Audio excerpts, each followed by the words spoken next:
আমরা সম্পাদ্য 3 করব। সম্পাদ্য 3 কি দেওয়া আছে? ত্রিভুজে ভূমি সংলগ্ন দুটি কোণ যথাক্রমে 60 ডিগ্রি ও 45 ডিগ্রি। ওইখানে কিন্তু 60 ডিগ্রি আর 45 ডিগ্রি দেওয়া ছিল না, বাট আমরা ধরে নিলাম, ঠিক আছে। তারপর পরিসীমা 12 সেন্টিমিটার, ওইখানে পরিসীমা বলছিল, তো আমরা পরিসীমাটা নিয়ে নিলাম 12 সেন্টিমিটার। ত্রিভুজটি আঁকতে হবে, তাই না? তাহলে ত্রিভুজটা আমরা কীভাবে আঁকবো? ফার্স্টে যা যা দেওয়া আছে আমরা তা উঠায় আনি। কী দেওয়া আছে? ভূমি সংলগ্ন দুটি কোণ যথাক্রমে 60 ডিগ্রি ও 45 ডিগ্রি। আমরা এঁকে ফেলি দুইটা।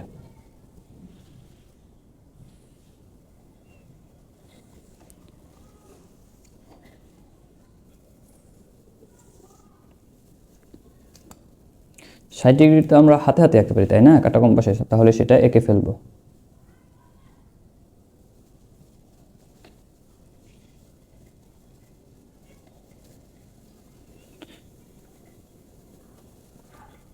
তারপরে এই বিন্দুতে নিয়ে আমরা কেটে নেব, 60 ডিগ্রি হয়ে যাবে, তাই না?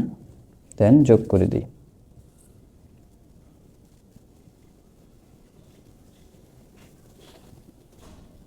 এটা হলো কত ডিগ্রি? 60 ডিগ্রি। এখন বাকি কত? 45 ডিগ্রি, ঠিক আছে।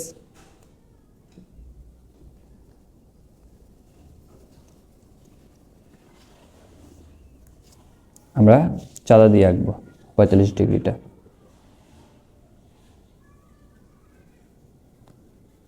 আমরা এখানে দেখব, এই যে এখানে একটি কেন্দ্র আছে, এই কেন্দ্রতে বসাবো এবং এখানে 180 ডিগ্রি আছে, সেখানে একটি রেখা আছে, এই রেখার মধ্যে কি দিব? আমরা বসাবো, যেটা কি 0 ডিগ্রিতে।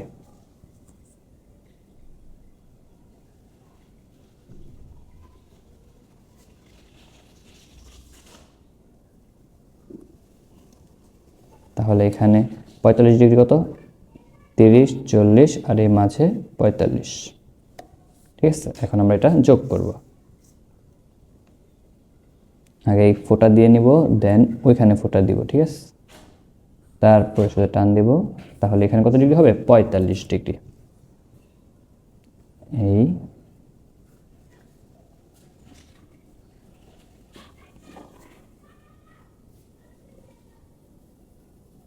ডিগ্রি, ঠিক আছে।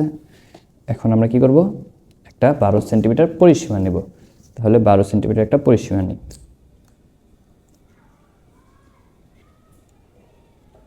এখান থেকে এই পর্যন্ত 12 সেন্টিমিটার।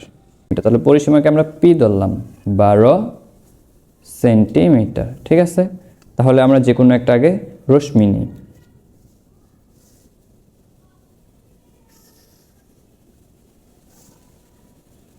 রশ্মি নেওয়ার ফলে আমরা কি করব? এই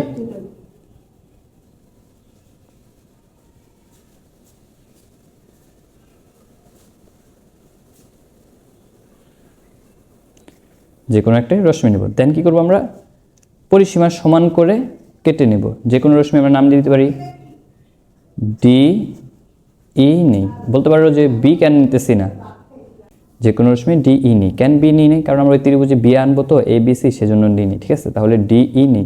তারপর কি করব? 12 সেন্টিমিটার সমান করে এখানে কেটে নিব। তাহলে পি এর সমান করে নিই 12 সেন্টিমিটার, এটা সমান করে এখানে কাটবো। এখান থেকে আমি 12 সেন্টিমিটার নিয়ে নিলাম এইখানে, ঠিক আছে। তারপরে দুইটা কোণ ছিল, একটা 60 ডিগ্রি আর একটা 45 ডিগ্রি। এখন আমরা এই দুইটা এখানে আঁকবো। ডি বিন্দুতে আঁকবো 60 ডিগ্রি, আর এখানে একটা নাম দিয়ে দিই, এখানে নাম দিয়ে দিই ধরেন এফ। এফ বিন্দুতে আঁকবো 45 ডিগ্রি। ডি আর এফ এটা কার সমান করে নিছি? পি এর সমান করে নিছি। তারপর আমরা এখন 60 ডিগ্রিটা এঁকে নিই। 60 ডিগ্রিটা আমরা যে কোনো ওই মাপটা এখানে নিতে পারি ইজিলি, তাই না? কাটা কম্পাসের সাহায্যে।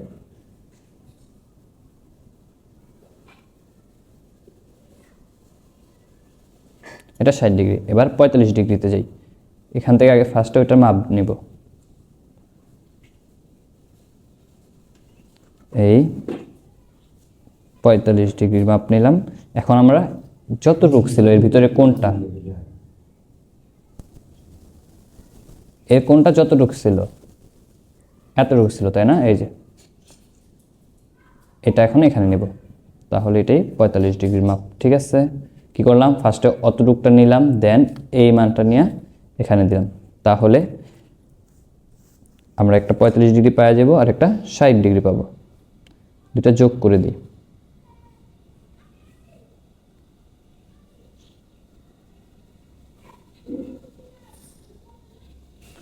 এ হলো 45 ডিগ্রি, আরেকটা কত ছিল 60 ডিগ্রি। এবার 60 ডিগ্রিটা যোগ করি।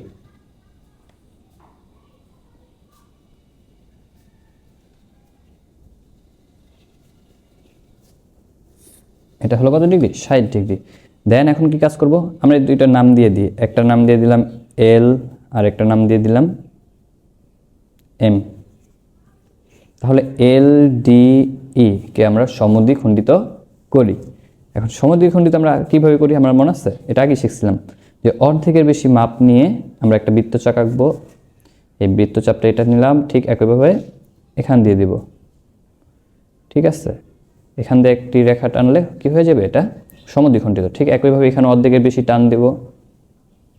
এই যে অর্ধেকের বেশি আছে, এখন একটা বৃত্তচাপ আঁকবো। এদিক দিয়ে এখন একটা বৃত্তচাপ আঁকবো অর্ধেকের বেশি নিয়ে।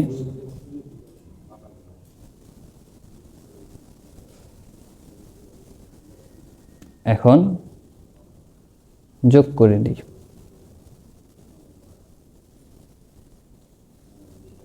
আর এখন এটা যোগ করে দিই। তাহলে দুটি সমদ্বিখণ্ড কোন বিন্দুতে ছেদ করে? এই যে এই বিন্দুটার নাম দিলাম ও, আর এটার নাম দিলাম ডিজি, আর এটার নাম দিলাম এইচ, এফ এইচ। তাহলে এল ডি ই এর সমদ্বিখণ্ডক রেখা কোনটা? ডিজি। এবং এম এফ ডি এর সমদ্বিখণ্ডক যেই রেখাটা গেছে সেটা হচ্ছে এইচ এফ, সেটা ও বিন্দুতে ছেদ করে। ডিজি এইচ এফ ও বিন্দুতে ছেদ করে। এখন এই ও বিন্দুতে আমরা একটা বৃত্তচাপ আঁকবো। ঠিক আছে, এখান থেকে নিয়ে যে কোনো মাপের, এটা যে কোনো মাপের। ঠিক আছে, এখান থেকে নিয়ে নিলাম, মাঝখানে খালি রাখলে কোনো সমস্যা নেই, আমরা এতটুকু গ্যাপ রাখতে পারতাম। ঠিক আছে, এখন এটা নিয়ে আমাদের লাভ হলো কি? এই যে এখানে দেখা যাচ্ছে এতটুক, এখান থেকে এতটুকু আমরা যখন এই পুরোটাকে সমদ্বিখণ্ডিত করছি তখন 60 ডিগ্রির অর্ধেক ছিল এটা, আর এখানে ছিল 45 ডিগ্রির অর্ধেক এতটুকু। তাহলে এই যে সমদ্বিখণ্ডক রেখা, এই সমদ্বিখণ্ডক কোণ জি ডি এই ডিজিই, এই কোণটা আমরা এখানে আঁকবো। ঠিক আছে, আর এই সমদ্বিখণ্ডক রেখা আমরা এখান দিয়ে আঁকবো বৃত্তচাপে। ঠিক আছে, তাহলে এতটুকু সমদ্বিখণ্ডক নিয়ে নিতেছি।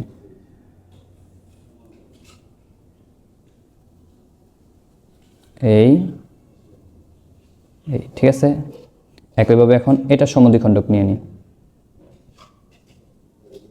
এই এই ঠিক আছে, এখন এই দুইটা যোগ করে দিই।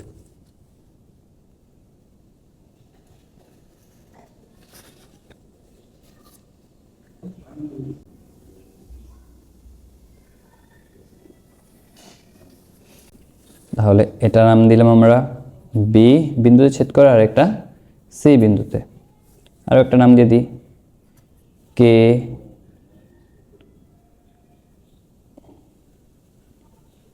এন। তাহলে দেখেন আমরা কি বলবো? কোণ জি ডি এফ কিংবা ই যেটাই বলি। ঠিক আছে, কোণ জি ডি ই এর সমান করে কোণ ডি ও কে আঁকি। আবার কোণ এইচ এফ ডি এর সমান করে কোণ এফ ও এন আঁকি। কে ও রেখা অংশটি বি বিন্দুতে ছেদ করে, আর ও এন রেখা অংশ সি বিন্দুতে ছেদ করে। তাহলে ত্রিভুজ ও বি সি একটি উদ্দেশ্য ত্রিভুজ। এতটুকু ত্রিভুজটি উদ্দেশ্য ত্রিভুজ।